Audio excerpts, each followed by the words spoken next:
más iré, Dios? ¿Dónde más iré? Tienes palabras de vida eterna. ¿Dónde más iré, Dios? ¿Dónde más iré? Tienes palabras de vida eterna. ¿Dónde más iré, Dios? ¿Dónde más iré? Tienes palabras de vida eterna. ¿Dónde más iré, Dios? ¿Dónde más iré? Tienes palabras de vida eterna. Señor, Mateo capítulo 1, versículo 18 al 25, vamos a leer juntos y luego vamos a orar. Luego les pido que mantengan su Biblia abierta para seguir la lectura de la palabra de hoy. Mateo 1, 18 al 25, dice así la palabra del Señor, lea conmigo.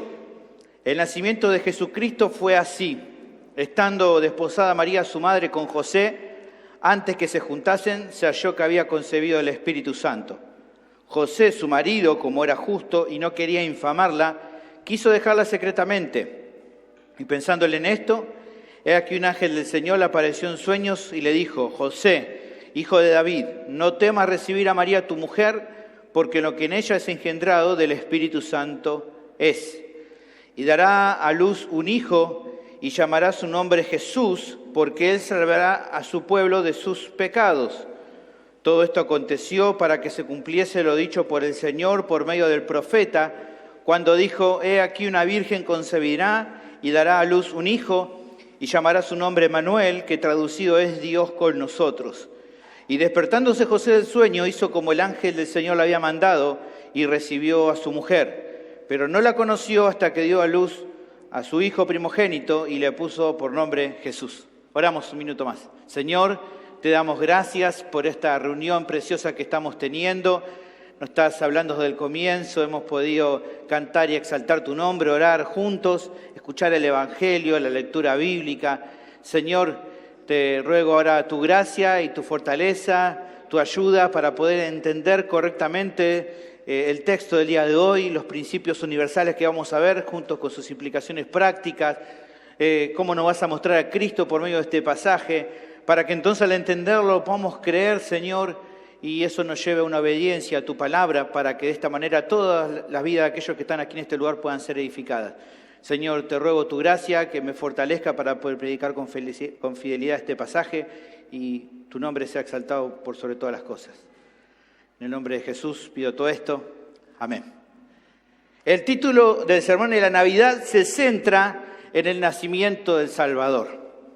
Este fin de semana, debido a la celebración de la Navidad, es normal ver que muchas personas se llenan de expectativa. Muchos han estado contentos porque el viernes han podido juntarse con su familia, celebrar la cena navideña, algunos el viernes a la noche, otros el sábado al mediodía.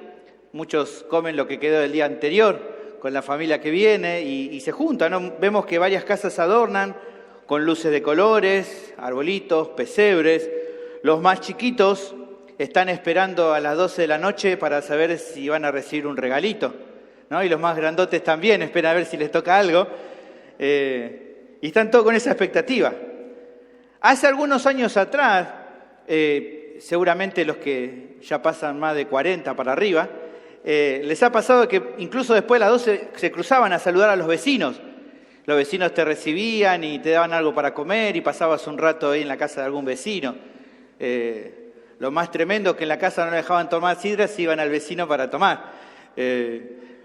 No me pasó a mí, me contaron que así pasaba. Pero la gente está así como emocionada, ¿no? Están también los que corren para hacer las compras de último momento, ¿no? De último momento se acordaron de que alguien tenía que comprar el carbón y no compró, y tiene que salir corriendo a comprar eso y otras cosas que nos faltan, un regalo que faltó, algo de comida que estaba faltando, y bueno, la gente corre, ¿no? Y todo esto son parte de las escenas habituales que todos vemos a fin de año, tanto para Navidad como para Año Nuevo. Ahora, estas distintas situaciones me hicieron reflexionar en lo que pasó hace unos 2000 años atrás en la aldea de Belén, y que justamente es la razón esencial de los festejos de este fin de semana. Allí en esa aldea no hubo brindis, no hubo ni luces de colores, no hubo vitel toné, no hubo pan dulce y tampoco una familia sentada alrededor de una mesa adornada. No se vieron corridas de apuro para comprar algo que faltó tampoco.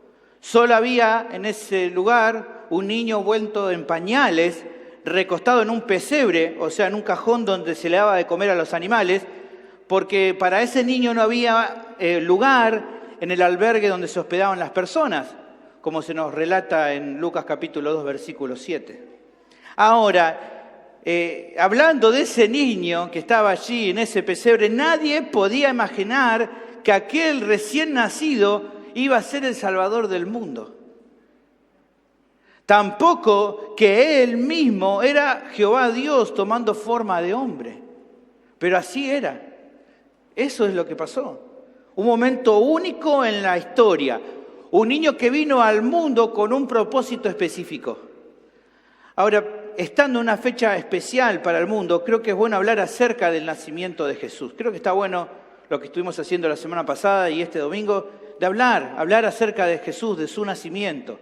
Porque estoy seguro que al recordar el nacimiento de Jesús, de nuestro Salvador, nuestras vidas se van a llenar de alabanza y gratitud a nuestro Señor por su gran amor que ha tenido para con nosotros en haber venido a este mundo. Ahora, de acuerdo a lo planteado, entonces el tema del sermón es el siguiente. El nacimiento de Jesucristo es un evento central en el plan de redención divino. El nacimiento de Jesús es un evento central en el plan de redención divino. ¿Qué se puede conocer de este evento? Bueno, el pasaje de hoy nos cuenta 4 cosas importantes que vamos a ver en este tiempo que vamos a tener en este momento de la predicación. La primera cosa importante que nos va a mostrar el pasaje es en el versículo 18 y se nos cuenta que la concepción de Cristo fue un milagro de Dios. Eso es lo primero que podemos ver en el versículo 18. La concepción de Cristo fue un milagro de Dios. El texto comienza presentando el tema que se va a tratar en todo el pasaje, que es acerca del nacimiento de Cristo, y en particular en esta sección, en el versículo 18, el contexto en el cual María concibe a Jesús. Dice el versículo 18, lo repetimos, el nacimiento de Jesucristo fue así. Estando desposada María, su madre, con José, antes que se juntasen, se halló que había concebido del Espíritu Santo. Hay un par de cositas aquí para mirar en este versículo inicial. Lo primero que se dice es que ella estaba desposada con José. ¿Qué es esto del desposorio? Bueno, el desposorio era algo común para la cultura judía. Por medio de este compromiso, a un hombre se le prometía una doncella virgen y este acto se hacía por lo general de forma pública. Esto se hacía como un compromiso de manera pública. Normalmente se celebraba un tiempo antes del casamiento, propiamente dicho, a lo mucho un año antes, y era tan solemne que a esa altura a la pareja se la consideraba como si fuera un matrimonio, aunque todavía no vivieran juntos. Se los consideraba ya como marido y mujer, aunque todavía no habían tenido esa celebración y no convivieran. Es por eso que aunque ellos todavía no estaban legalmente casados, en todos los versículos que vamos a leer se los mencionan como marido y mujer. Todavía no estaban casados, pero acaso de que estaban desposados se los consideraba como tal, ¿no? Con ese cuidado y con esa seriedad en el compromiso. Ahora, es durante ese tiempo, cuando ellos todavía no están casados y no están viviendo juntos, que ocurre justamente esto que habla el pasaje, algo que es fantástico, algo que jamás se vio. ¿Qué cosa?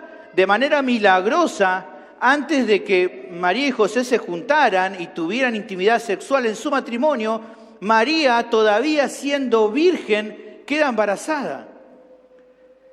Una cosa increíble. O sea, la concepción del niño Jesús fue un milagro único de Dios. Ese evento, la concepción, fue un milagro único, evidentemente hecho y que provino de Dios. Dios obró para que eso pasara. Ahora, aunque nuestro texto en particular no cuenta en detalle sobre la reacción y actitud de María cuando ocurre esto, no habría en ese momento, no sé, test de embarazo, pero de alguna manera tampoco se nos cuenta específicamente en este pasaje, cuál es la respuesta de ella ante esta noticia y situación insólita. En paralelo a este relato, en el Evangelio de Lucas que leímos hace un rato, ahí sí, el evangelista Lucas relata de un ángel que ya le había avisado a María de que esto iba a pasar. Ella ya había sido anticipada. Vamos a leer en Lucas capítulo 1, versículo 26, para ponerlo en contexto de la reacción de María ante esta situación, cuando ella se entera de que esto iba a ocurrir. Dice, al sexto mes, está hablando del sexto mes de la concepción de Juan el Bautista, por parte de su madre Elizabeth, el ángel Gabriel fue enviado por Dios a una ciudad de Galilea llamada Nazaret, a una virgen desposada, lo que hablamos recién, con un varón que se llamaba José, de la casa de David, y el nombre de la virgen era María.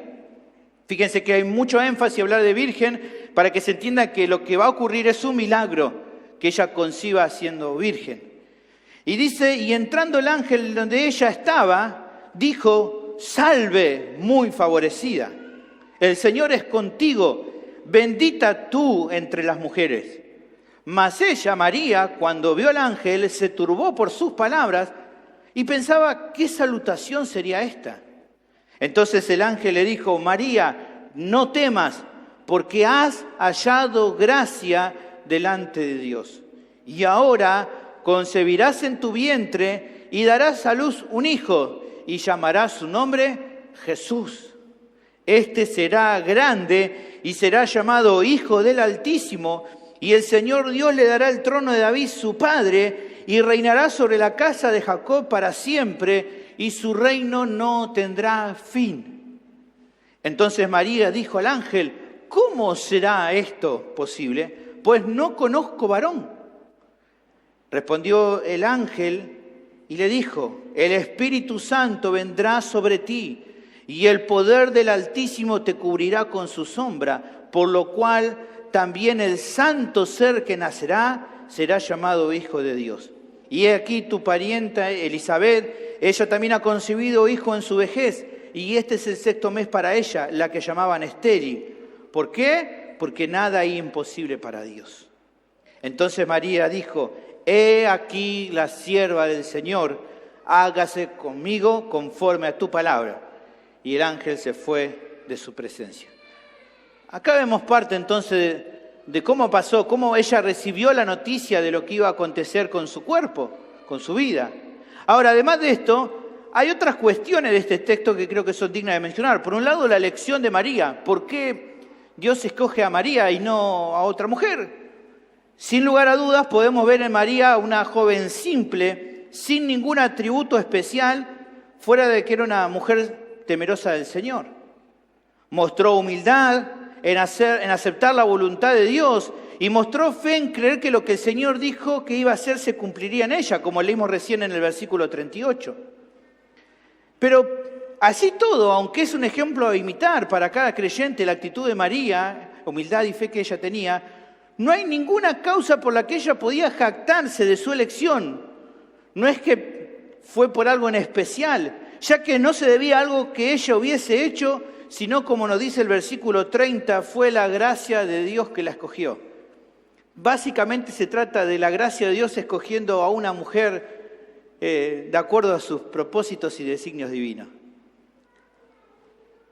Ahora también algo interesante es pensar acerca de la formación del niño en su vientre. Seguramente, como le ha pasado a María, nos llena de duda el hecho de cómo pudo ser posible que haya quedado embarazada siendo virgen. En Lucas capítulo 1, versículo 34 se refleja con claridad y se resalta el hecho de que ella concibe estando todavía en virgindad. Ahora, más allá de lo que nos preguntemos y el texto bíblico y los evangelistas no nos han dado demasiado detalle, la única respuesta que encontramos es lo que nos da la palabra de Dios en versículo 35. Es por medio del obrar del Espíritu Santo en ella que ocurrió esto. Básicamente por el obrar del Espíritu Santo. Ese obrar poderoso hizo que ella pudiera concebir siendo virgen. Algunos han querido hacer especulaciones sobre cómo fue posible esto, de cómo es que el Espíritu Santo obró en la vida de María para que ella conciba. Pero el punto es que en verdad se trató de algo milagroso, tanto milagroso como real. Es cierto, aunque nuestra mente no llegue a entender cómo pudo haber pasado, no se trata de un invento o de que los evangelistas hablaron de manera figurada. No, nada de eso. Esto fue un milagro y fue real. ¿Cuál es la respuesta más clara para María y para cada cristiano que cree con seguridad en la veracidad de la palabra? Como leímos en versículo 37, porque no hay nada imposible para Dios. Para Él no es nada imposible. Para Él no era imposible hacer que una virgen conciba. Hay muchos, lamentablemente, que directamente cuestionan y se oponen a este relato de los evangelios. Les parece imposible que pueda ocurrir algo así y dando argumentos absurdos intentan negar este hecho milagroso. Aunque usted quizás no lo pueda pensar, hay un montón de gente que niega que esto pueda ser cierto. Pero la realidad, hermanos, que para los cristianos creer en esta doctrina es fundamental. La concepción virginal de Cristo, la concepción de María siendo virgen, es una doctrina fundamental entre los cristianos. No se puede dudar. Es esencial a nuestra fe. ¿Por qué? Por un lado, porque si se duda de que esto fuera cierto, se podría entonces poner en tela de juicio cualquier otra parte de la Biblia donde se mencione un relato literal y que sea un milagro. ¿Por qué no dudar de otros pasajes de la Escritura? Algo que justamente es contrario a la convicción que los creyentes tenemos sobre que toda la palabra es 100% veraz y sin fallas. O sea que la Biblia es inerrante, que no tiene fallas. Y por otra parte, entendemos que es una doctrina fundamental y la creemos y estamos seguros de que esto es así como la Biblia nos dice, porque justamente, como vamos a ver en detalle un poco más adelante, era imprescindible que Cristo pueda ser totalmente Dios y totalmente hombre para así ser el Salvador, que los pecadores necesitaban. Él tenía que tener esta concepción para ser el perfecto Salvador de cada uno de nosotros. Por lo tanto, si esto es verdad, tenemos que defenderla, defender esta doctrina esencial de nuestra fe ante los ataques de aquellos que rechazan este milagro divino. Sin ir más lejos, hermano, en este tiempo donde justamente la teología liberal se ha impuesto, la teología liberal está en contra de todos estos actos milagrosos de parte de Dios que la Biblia menciona. Hay gente que no cree, por ejemplo, en este milagro. Hay regiones donde la iglesia cristiana ha sido dominada por la teología liberal y lamentablemente esos lugares donde la teología liberal domina, las iglesias están vacías y el secularismo domina. La gente ya no cree, la gente ya no confía en el Evangelio, en la palabra de Dios. Y los resultados han sido lamentables. La iglesia se ha llenado del mundo. Por eso que el Señor nos ayuda a mantenernos firmes en la verdad y defender esta doctrina son ciertas y tenemos que creerla y abrazarla de todo corazón porque son esenciales a nuestra fe, hermano. La segunda cosa que el texto nos muestra, del versículo 19 al versículo 21, es que Cristo cumplió un propósito especial con su venida al mundo. Lo que sigue a continuación en nuestro texto es la reacción de José, el esposo de María. Dice: José, su marido, como era justo y no quería infamarla, quiso dejarla secretamente. María había recibido con anterioridad la noticia de su embarazo milagroso, como hemos leído en Lucas, pero para su prometido le parecía esto algo inconcebible. Él no podía entender. Me imagino su cara, su reacción cuando María le cuenta esto. Ahora, a él le quedaban dos decisiones para tomar. La primera era romper el compromiso públicamente con María, dando el motivo. Como ellos se habían comprometido públicamente, la ruptura de este compromiso tenía que ser público y él tenía que dar los motivos de por qué se quería separar de ella. En este caso, él podría alegar una supuesta infidelidad de María, diciendo, bueno, ella está embarazada y yo no estuve con ella, así que seguro me engañó. Él podría haber hecho esto. Pero la Biblia dice que como era un hombre justo, o sea, una persona piadosa como María, tenía también pensado tomar una segunda opción, que era romper el vínculo con ella, pero de manera privada, para que ella no reciba la vergüenza pública por lo que parecía ser un acto de infidelidad. Pero en medio de estos pensamientos que él tenía ante esta situación y lo que estaba pasando, el pasaje en el versículo 20 y 21 nos habla del accionar providencial de Dios ante esta situación. Dice, y pensando José en esto, he aquí un ángel del Señor le apareció en sueños y le dijo, José, hijo de David, no temas recibir a María tu mujer, porque lo que en ella es engendrado del Espíritu Santo es. Y dará a luz un hijo y llamará su nombre Jesús, porque él salvará a su pueblo de sus pecados. El texto nos dice que un ángel trajo un mensaje en una visión a José mientras él dormía. Lo que hace este ángel es primero darle aliento y aclararle también acerca de la situación de su prometida, qué es lo que había pasado con ella.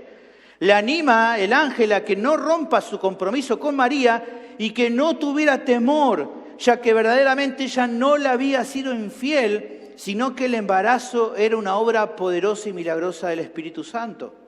Por lo tanto, se le pide que reciba a su prometida en su casa. Pero no solamente se lo anima y se le dice la situación y se le dan algunas indicaciones que hacer, sino también se le da una instrucción más de cuál debía ser el nombre que tenía que ponerle al niño. ¿Cómo tenía que llamarse este niño?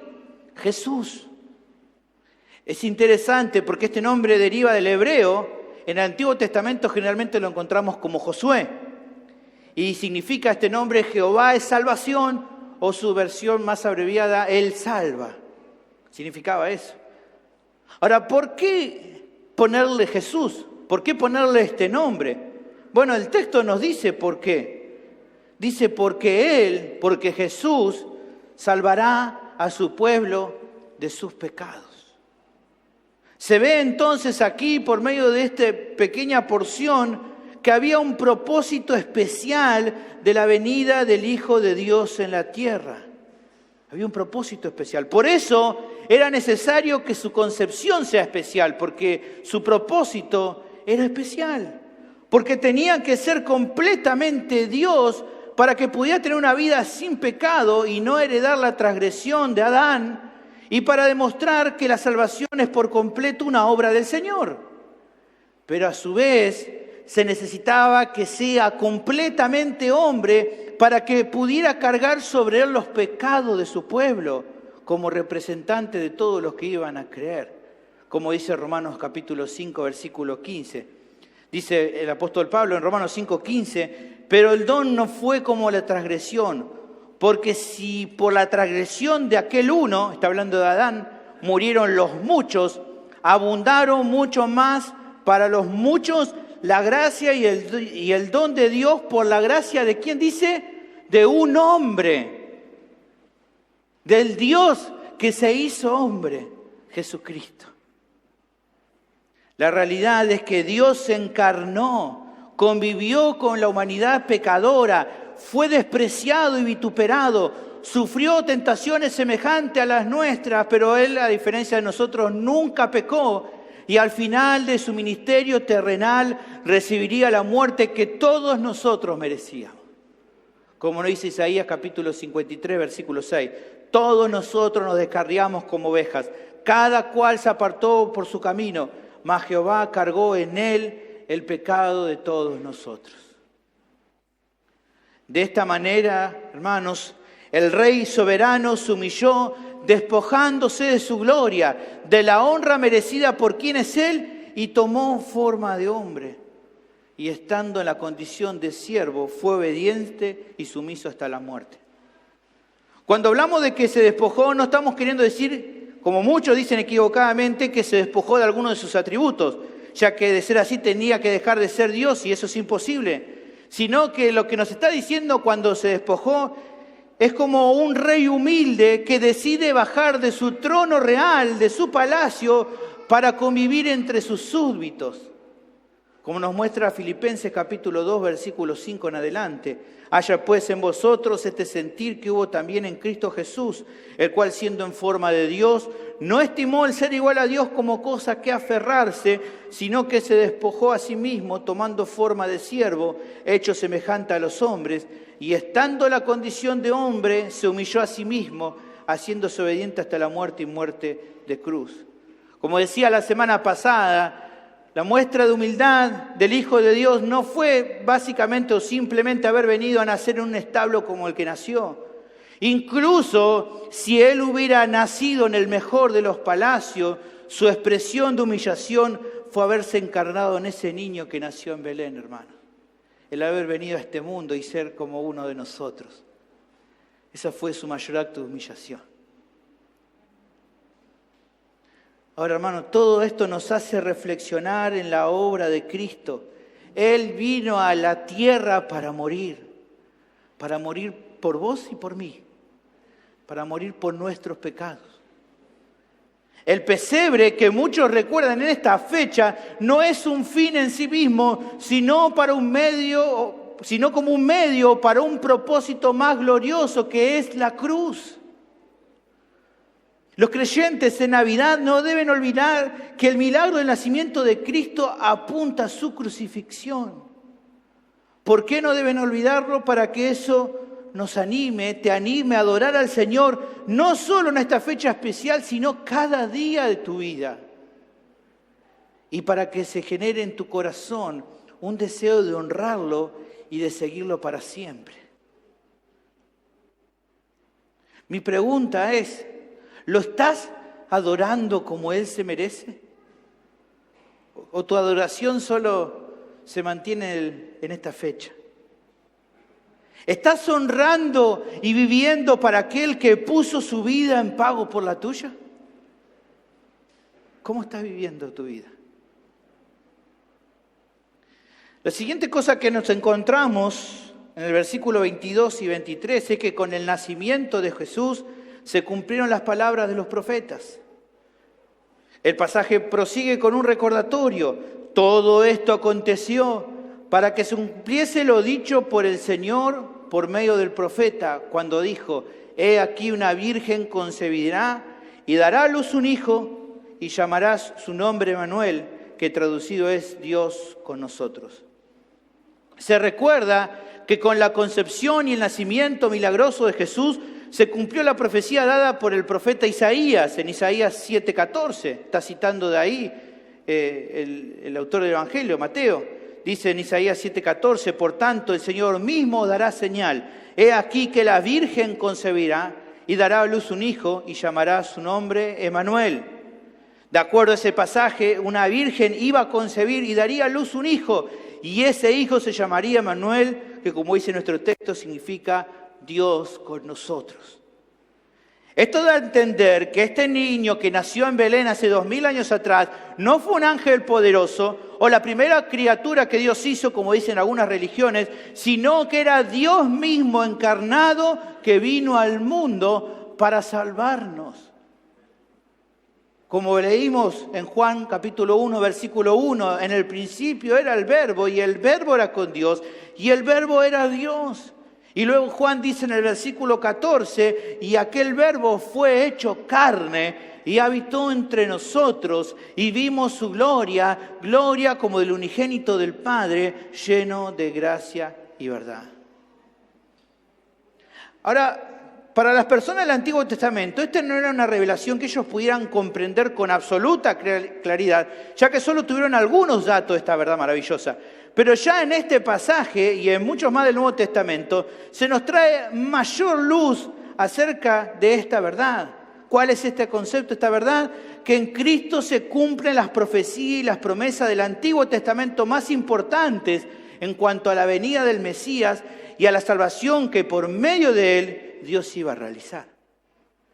Jesús era el profeta que tomaría el lugar de Moisés, como se anticipó en Deuteronomio 18:15 y se resalta luego en el Nuevo Testamento en Hechos 3:22. Él es el descendiente de Abraham en el cual serían benditas todas las naciones de la tierra, como se adelantó en Génesis 22:18 y luego se cita como cumplido en Hechos 3:25 y Gálatas 3:16. Jesús es el heredero del trono de David, cuyo reino no tendría fin, como se profetizó en 2 Samuel 7:16 y se marca que se cumple en Lucas 1:32 y 33. Él era el siervo sufriente del que también habló Isaías, en Isaías 53, 1 al 5, y que luego comenta el apóstol Pedro en 1 Pedro 2:24. Él, Jesús era el Señor que recibiría el derecho de poseer todo dado por su Señor. Leamos ese, miren, Salmo 110:1 dice, Jehová dijo a mi Señor, siéntate a mi diestra hasta que ponga a tus enemigos por estrado de tus pies. En Hechos 2, 34 y 36, el apóstol Pedro que dice, porque David no subió a los cielos, pero él mismo dice, dijo el Señor a mi Señor, siéntate a mi diestra hasta que ponga a tus enemigos por estrado de tus pies. Y entonces Pedro declara, sepa pues ciertísimamente toda la casa de Israel que a este Jesús a quien vosotros crucificasteis, Dios le ha hecho Señor y Cristo. Lo que está diciendo es, se cumplió lo que dijo David. Ese Señor que recibiría la honra de su Señor es Jesús. Es Jesús. Este es el Mesías del cual la palabra de Dios nos muestra que nació en Belén de Judea, una ciudad pequeña y humilde, pero que en ella nacería el Salvador del mundo. Como vimos hoy que se adelantó en Miqueas capítulo 5, versículo 2, y se menciona que se cumple en Mateo capítulo 2, versículo 4 al 6. En Él se cumplen, hermanos, las profecías. Con Jesús se cumplen fielmente las profecías dadas a través de los profetas. ¿Qué hablar de Isaías capítulo 9, versículo 6? Miren lo que dice. Isaías parece que pintan un cuadro a nuestro Señor Jesús. Dice, porque un niño nos es nacido, hijo nos es dado, y el principado sobre su hombro, y se llamará su nombre admirable, consejero, Dios fuerte, Padre eterno, príncipe de paz. Lo dilatado de su imperio y la paz no tendrán límite sobre el trono de David y sobre su reino, disponiéndolo y confirmándolo en juicio y en justicia desde ahora y para siempre. El celo de Jehová de los ejércitos hará esto. Tremendo. Tremenda declaración del profeta Isaías que se cumple en nuestro Señor Jesús. Ahora, hermanos, al pensar en cómo Dios cumplió con fidelidad con todas sus promesas, ¿cómo dudar de que cumplirá con lo que te ha prometido por medio de su palabra? ¿Cómo dudar de lo que le prometió a su pueblo? Si Él dijo que la vida eterna es para todo aquel que cree en el Hijo, ¿cómo no va a ser así? Si Él prometió que todos nuestros pecados serían perdonados y que ya no hay condenación para los que están en Cristo, como se menciona en Romanos capítulo 8, versículo 1. ¿Cómo le vas a dar lugar a la duda? Pero además, hay una promesa que todavía no se ha cumplido, pero que pronto pasará.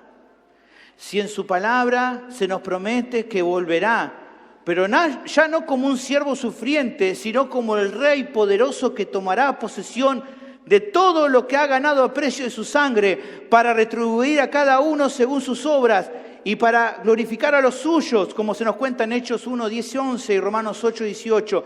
¿Cómo no vas a confiar y seguir sus pisadas, pase lo que pase, teniendo la esperanza de que un día va a regresar con gloria?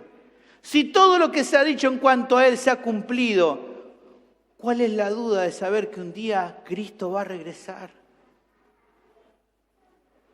Y que si le seguiste fielmente y si sos parte de su familia, Él te va a venir a buscar. ¿Por qué va a fallar? ¿Por qué tener temor a que esto no acontezca si Él es fiel en lo que prometió? Finalmente, lo último que vemos en el texto es que el nacimiento de Jesús es un hecho real y glorioso. El texto, versículos 24 y 25, nos cuenta la respuesta de José al anuncio que recibe de parte de Dios. Y despertando José del sueño, hizo como el ángel del Señor le había mandado y recibió a su mujer. Pero no la conoció hasta que dio a luz a su hijo primogénito y le puso por nombre Jesús.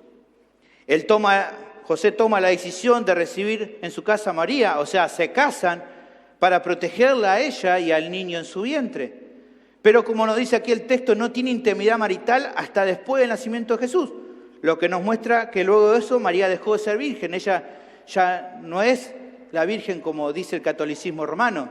Ella luego de dar a luz a Jesús, se unió con su esposo porque se habían casado. Ahora, el ejemplo de José claramente es un modelo para nuestras vidas. Hermano, un creyente piadoso buscará siempre honrar a Dios obedeciendo su voluntad, incluso en los momentos que sea difícil, básicamente porque creemos y confiamos en lo que Él nos dice y en lo que Él nos pide. Así es un creyente genuino. El relato concluye diciendo que efectivamente María dio a luz al niño de acuerdo a lo que se les había anticipado. Y así como un día ese niño en la cruz iba a decir consumado es, en un sentido Dios ya estaba diciendo al mundo por medio de este nacimiento, consumado es, la obra fue hecha, el rey ha llegado a la tierra, el rey vino. Todo el Antiguo Testamento está en una tensión, esperando la llegada del Mesías, y eso aconteció en Belén de Judea con el nacimiento de Jesús. La muestra de amor más grande del Padre fue que envió a su Hijo al mundo para que todo aquel que en Él cree no se pierda, sino que tenga vida eterna. Porque en esa muestra de amor no envió Dios a su Hijo para condenar al mundo, sino para que el mundo sea salvo por Él. Finalmente, José cumplió con el mandato del ángel y le puso por nombre Jesús. El mundo en ese momento recibió la luz de vida.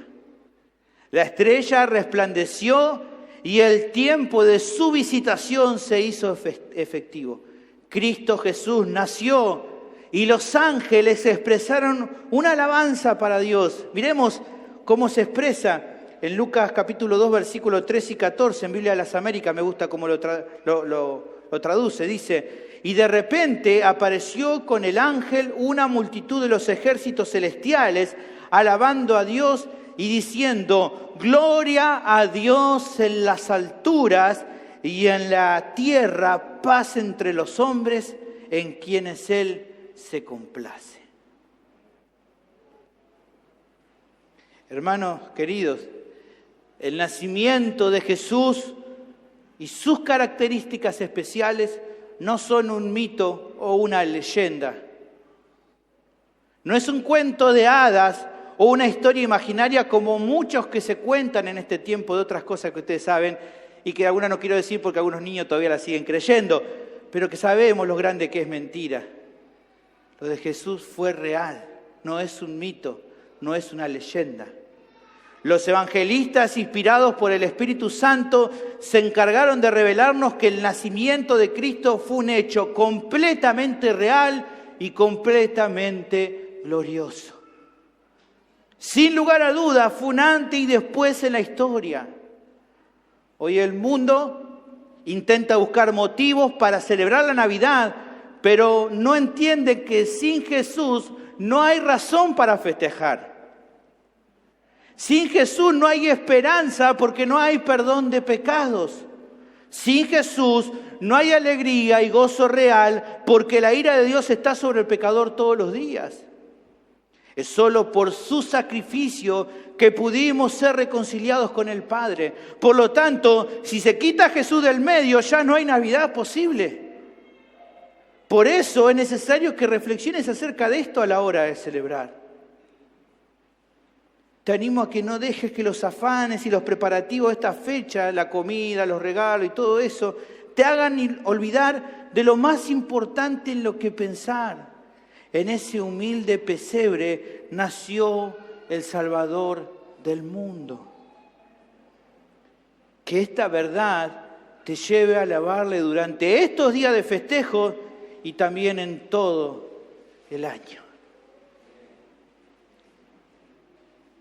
Por otro lado, tampoco considero que alguien deba limitarse y no celebrar en esta ocasión especial, debido a comentarios a veces que surgen como esto. No es la fecha exacta, no se puede celebrar el 25. Mirá, si eso no es la fecha, pienso que carece de relevancia.